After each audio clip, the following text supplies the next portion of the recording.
All right. The next panel are two Palm Beach Countyans, and I was raised in Palm Beach County. Hooray, Palm Beach County. The panel is a success story. Palm Beach County's 80% recycling rate in 2022 rated first among all counties in the state of Florida. Thank you, Palm Beach County. Palm Beach County has emerged as a shining example of sustainable waste management practices reaching new heights, fueled through innovative programs, increased public awareness, that's so important, and the unwavering dedication of the community to protect their communities and the planet. Dan Pelowitz is the Executive Director of the Solid Waste Authority of Palm Beach County and has served in that capacity for the last 5 years. He has 31 years of solid waste management experience, all with SWA, and owns and operates a highly respected and award-winning integrated solid waste management system serving the residents and businesses of Palm Beach County. He is also knowledgeable in all aspects of the operation, funding, and administration of solid waste management and recycling programs, but is most proud of his role as a member of the team that planned, financed, designed, and constructed SWA's Renewable Energy Facility number 2, the newest, cleanest designed and constructed SWA Renewable Energy Facility. Also, I want to introduce Kamara Kari. She's a PE, is a Chief Engineer of the Solid Waste Authority of Palm Beach County and has been serving in that capacity since 2013 for 10 years. She has the overall responsibility.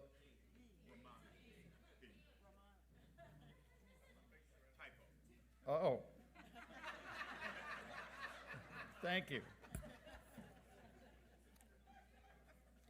And he has the overall responsibility for the operations of Renewable Energy Facility number 1 and 2 and the Biosolids Processing Facility, the Recoverable Materials Processing Facility, engineering, and environmental compliance for all authority facilities.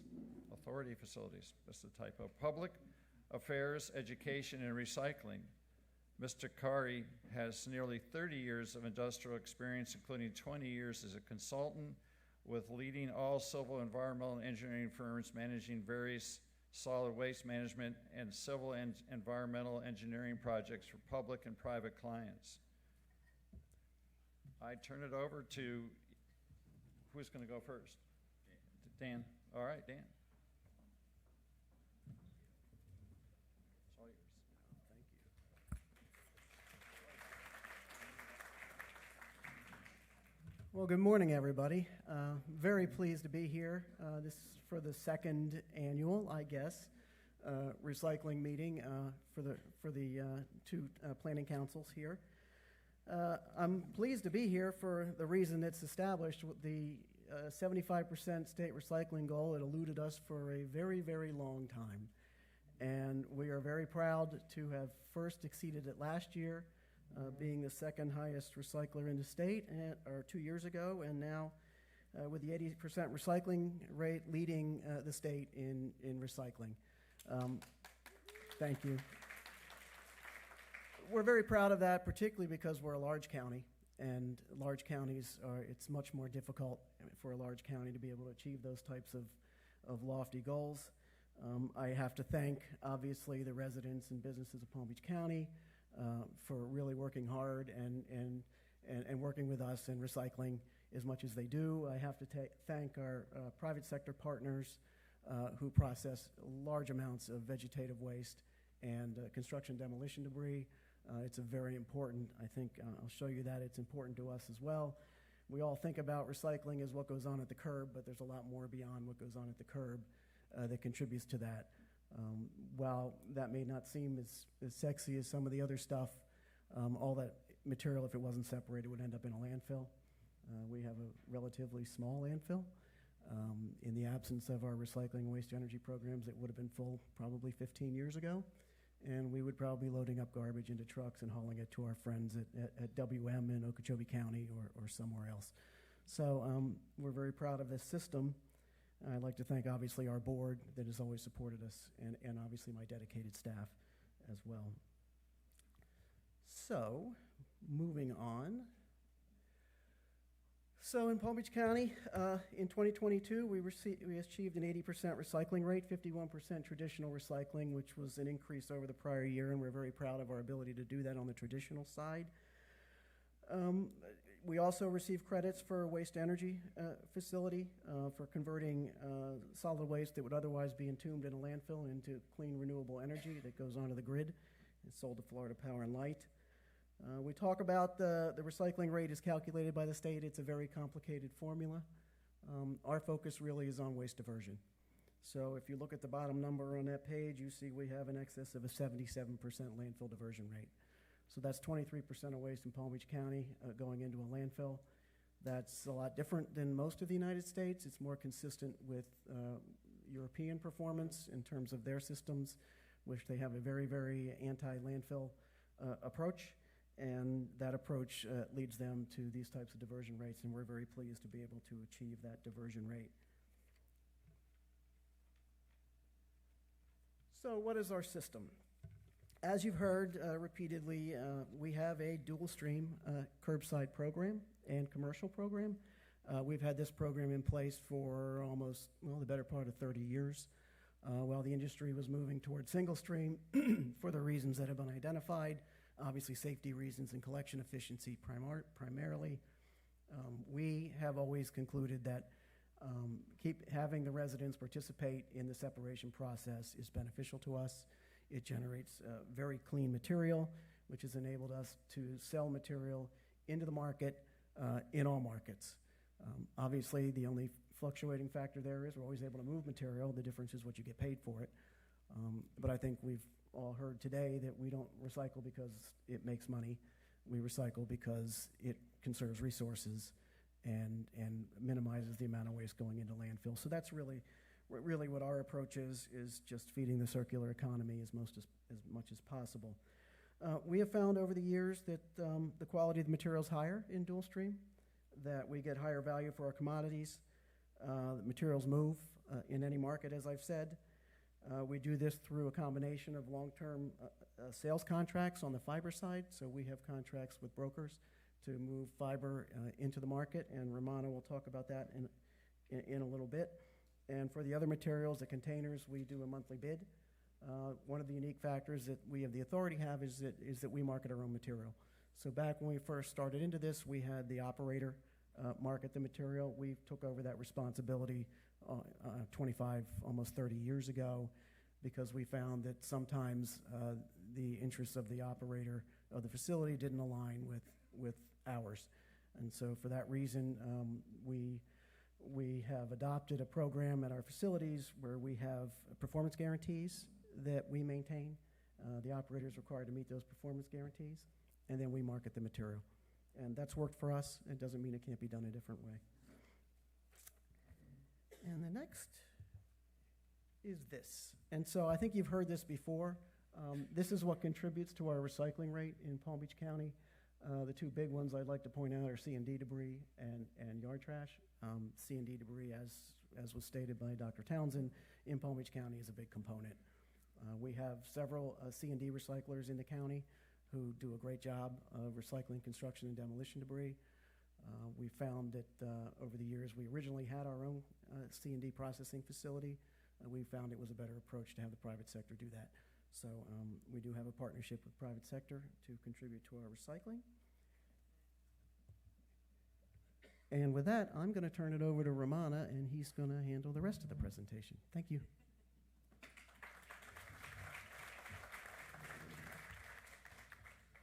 Thank you, Dan. Good morning. So recycling is all about minimization and maximization, right? So you want to minimize the tonnage going to the landfill, and you want to maximize the revenues. In Palm Beach County, we do both. I just want to show you how we do it. So obviously, C&D and yard waste, they make up 40%, for Palm Beach County of the tonnage, as reported to DEP last year. What's different here is the numbers that you see here. 97% of C&D is recycled in Palm Beach County. So you saw from Karen Moore, the state average is about 59%. And the same thing goes for vegetation. 85% of the material is recycled. So who's helping us? So we have private partners. You know, D.S. Eakins in Palm Beach County is one of the big recyclers. We have Coastal, Waste Management, Panzarella, and Waste Connections. And the same thing for vegetation. You know, we have Atlas Peat and Soil, Coastal, Debris Dog, Forever Recycling, and Waste Management. And the way we do this thing is, you know, we permit these facilities in Palm Beach County, and we also have authorizations, you know, if they're located outside Palm Beach County. So we track every ton that goes to this facility, and we report it to DEP. So, I mean, it's basically an accounting exercise, you know, so we track every ton that's being recycled and make sure, you know, we report it to DEP. And we also have like commercial program, it's open market, you know, we have drop-off locations throughout the county, and we track those tonnages as well. So these are the numbers that were reported to DEP last year. As I mentioned, it's 80% total recycling, 77% landfill diversion rate. So basically, you know, approximately 4 million tons of waste was generated in Palm Beach County. 900,000 tons went to the landfill. So that's a diversion of 77%. And the way that DEP calculates the recycling credits, you know, it's 2 million tons, basically, you know, of traditional recycling, which is a little over 50%. And renewable energy tons, it's 930,000, you know, which gave us 23.5. So what happens is, like, you know, if the traditional recycling is in excess of 50%, you get a bonus on the waste energy tonnage. So you take, like, you know, 1/4 of this 23.5, and you get about 6%. So, and we also have yard waste and mulch recycling that we used in the landfill as cover material. So overall, you know, that's where we got to 80%. And this is the number I mentioned before. Total C&D tons, 1.24 million, and we recycled about 1.2 million. You know, that's a big number there. So you talk about, you know, weight-based or mass-based recycling that Karen Moore mentioned, that's that right there. And the same thing goes for yard waste, you know, it's about 85%. So typically, you know, I mean, on the collection side, on the operation side, you know, we talk about expenses. You know, is recycling, you know, is it sustainable? Is it making money? So I just want to touch upon some of the costs here. So what do we pay the operator? Sims is our operator. They're Sims Municipal Recycling, and they operate the recycling facility. So currently, you know, we're paying $95 a ton for the blue bin material, which is the containers, and the yellow bin material, which is the residential fiber, it's $92 and change. And for commercial, we pay a little over $101 per ton. And overall expenses for the current fiscal year, FY24, it's a little over 11 million. And that includes the operating fee for Sims and staff time. And back in 2020, you know, we provided an analysis and presented to the board. What does it cost to recycle per household? And Dr. Townsend mentioned that, you know, it's roughly on an average about $25 a year. And so our analysis, you know, this is Palm Beach County, obviously, $3.91 per month per household.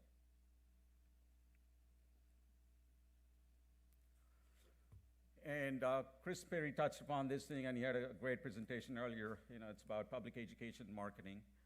And someone in the audience asked, like, you know, what does it cost? And this is how much we spend, $2.5 million annual, to have this program, Recycle Right campaign and branding, which means, like, you know, we have one message throughout the county. No matter where you live in Palm Beach County, it's just one message. And that's Recycle Right. You know, all the 39 municipalities and unincorporated area, one message, Recycle Right. And so we have, like, advertising on TV, radio, newspaper, and social media sites. And we also have promotional materials, you know, at events, you know, we give away stuff, you know, like magnet cards and stickers and such. And we also have events, like America Recycles Day and paper shredding events and all that, you know, so we have 39 events. This was last year. And the big part of the program here is, like, bringing in students from schools and colleges.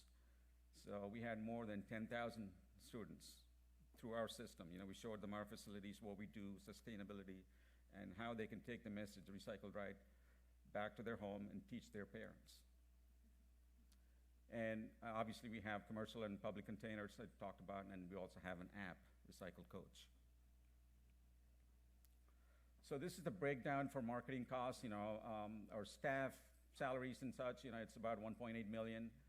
Advertising is about 400,000, and we have sponsorships like the Boca Bowl, in December when we have games there, so we sponsor that and other events.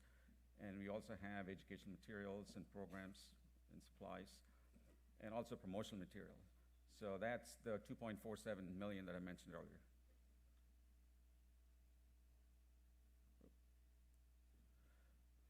This is our Recycle Right message right there. No matter what kind of media you're looking at, whether it's like a TV commercial or a newspaper article here or advertisement or a magazine, or like when you go to the ball game, these are the same messages that gets repeated. It's a cohesive campaign. Quality is the key, right? So when you're maximizing revenue or you're trying to maximize revenue, it's the quality of the materials. It starts at the curbside. Our residents recycle right, and they sort the materials, blue bin, yellow bin material. And then what happens? We have very stringent requirements in the contract for the operator to make sure, they produce good materials so we can market them and command a premium. And this is how it starts. These are contractual requirements. I pulled all this information from the contract with our operator there. So the throughput is very important. They cannot speed up the process and process more. So we limit that to 15 tons per hour, or 110% of 15 for the containers and commercial fiber. And on the residential fiber, we limit it to 30 tons per hour. So slow is better. You get a better product. And the material they produce, you see the max numbers here. This is basically contamination, prohibitives and outthrows here. We limit it to 5% or less for cardboard or commercial, and mixed paper should be less than 3, and the PET bottles maximum 2% contamination, and HDPE it's max 2%. Mixed plastic again, it's 2%, and less than 1% on the metals and stuff. Some markets, Dan mentioned that we have long-term contracts for fiber and mixed paper. Which is basically this here. We have 4 contracts that are board approved. Back in 2017-18, we had issue with China, right? Green fence, we cannot ship any material overseas and all that. So we looked at domestic buyers so we can send the material to. Pricing was low compared to the previous years, but the material movement is very important for us. So the board approved 4 different contracts, for Ekman, Sarge, Torelli, and Big Bear. And eventually these outlets, they send it to Pratt Recycling in Georgia. And so last year we sent almost 32,000 tons of mixed paper and 17,000 tons of cardboard.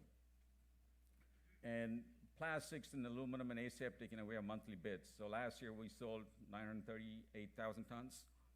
And PET was 4,000 tons, and other plastics, mixed plastics, PET, and other things, 1,900, HDPE, 1,900. And everyone knows glass, it's got zero value. Sometimes you have to pay for the hauler to take it away. So luckily for us, so since we have dual stream cleaner material, Strategic picks it up. We don't have to pay for hauling, but it's zero revenue for us. And we shipped 10,000 tons last year. This is something I want to present. I don't know, people in the industry know this thing. This is the yellow sheet here. This is basically market pricing for every month. So they publish this thing. And the 2 commodities that we talked about, mixed paper here and OCC, which is cardboard. And this is the pricing here. This is the low bound, $15 a ton. And on the higher side, it's $20 a ton. And for OCC, it was between 65 and 70. Low number 65, high number 70. And the reason why it's important is, our contracts are based off of this. With the 4 brokers we talked about, Ekman, Torelli, Sarge, and Big Bear. So we use these numbers, and the pricing is based on this, and they pay us a premium. That's market pricing. Whatever you saw in the previous slide, it's the low number here, high number. And in our contract, we set a floor price. This is for mixed paper. $10 a ton floor price. No matter what the market is, we get that. And we also have a ceiling. This is to protect the buyer there, so they don't want to be paying like, I mean, if there's spikes, for a couple of months, they don't want to be paying high numbers. So, basically, this is the max that we can get. So as you can see, from January 2020, this is COVID right here, beginning of COVID. So the market has been pretty much within this band here, between $100 on the ceiling and $10 on the floor. And so we've kind of negotiated pretty good here. So most of the time, we're within this thing here, except for a spike here and, 2 dips here. And the key thing here for us is, we get a premium above the regional high. Okay, so you take this number here, the yellow bar that you see, and add $7.50 to that number. Because typically, when you're like, single stream, your numbers are like, probably, on the low side here. So you not only get the high number, you get a premium, and that's like dual stream. So it pays for itself in some ways. Same thing goes for cardboard. OCC, you see the pricing here. Again, the floor pricing is $50. That's in the contract. And the ceiling is $250 a ton. And we get $17.50 above the regional high. And again, as you see, I mean, this is COVID right here. And dips, beginning of this year. But most of the time, we stayed within this band here. We never even hit anywhere close to the ceiling. And all this high pricing that you see here, this is like middle of COVID, people are doing online shopping, it's a lot of cardboard boxes. And that's why the prices were high. This is the monthly bids that Dan mentioned. This we put out, what's available for sale every month. Our marketing manager does that. And then we receive bids, the same day, pretty much, whatever it is. And then we sell it to the highest bidder. As you can see, these are different commodities and who bid on this thing, and the vendors. And aluminum cans, this is, I think, the month of October, this is very recent, so we got like 68 cents a pound, maximum, that's like $1,360 a ton for aluminum. And same thing goes for HDP, that's a high-value commodity. Dr. Townsend talked about like high-value commodities. You're looking at the 2 right here, plus the HDP colored or pigmented. So these 3 are like high-value commodities for us, including PET. And obviously, I mean, this is like mixed plastic, 1 through 7. It doesn't have much value, but the goal, obviously, remember, minimization. You don't want to send to the landfill or to the waste energy plant. So if someone can take it away and preserve that landfill capacity for us, that's great. And revenue share program. This is been going on since 2010. We share our net revenue with the municipalities. When the markets are good, we do make money. And so it's 50-50, right? So, I mean, we have roughly 50% unincorporated, and the other is like municipalities, 39 municipalities, so we do like a 50-50 share.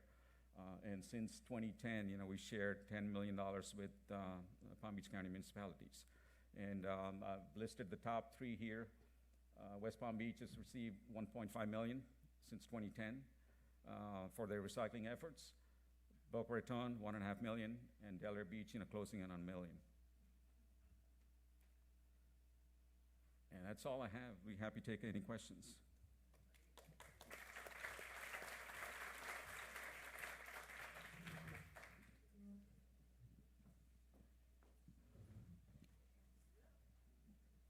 Hello? Yes.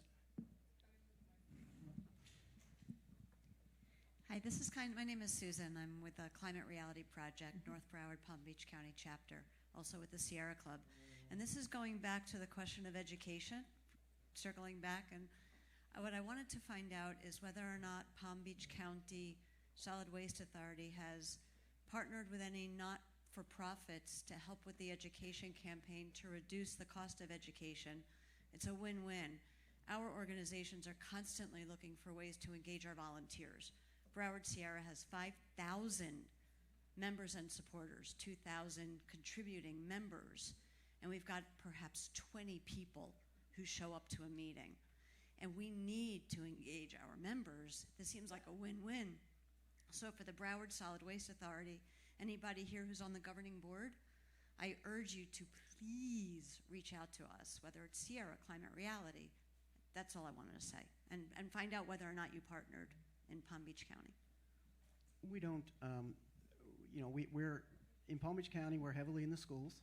So we have a school education program that's crucial. We're actually in the schools for first, second, and third grade. We also conduct tours for the school kids. We're on their list of recommended field trips. The Solid Waste Authority, we actually sponsor the Keep Palm Beach County Beautiful campaign. We are with Recycle Right, Renewing, and what's the other one? Resource Depot is another entity we deal with. They take products mostly from businesses, and then they repurpose that for school education and school art projects and things like that. But obviously, we would appreciate anyone who wants to partner with us to spread a recycling message. So if you know anyone in Palm Beach County who wants to help us with that message, see me afterwards and let me know who they are, because the education is the key. You see the low numbers for aluminum cans, you see the low numbers for plastic bottles. We make it possible for everybody to recycle all of that if they want to.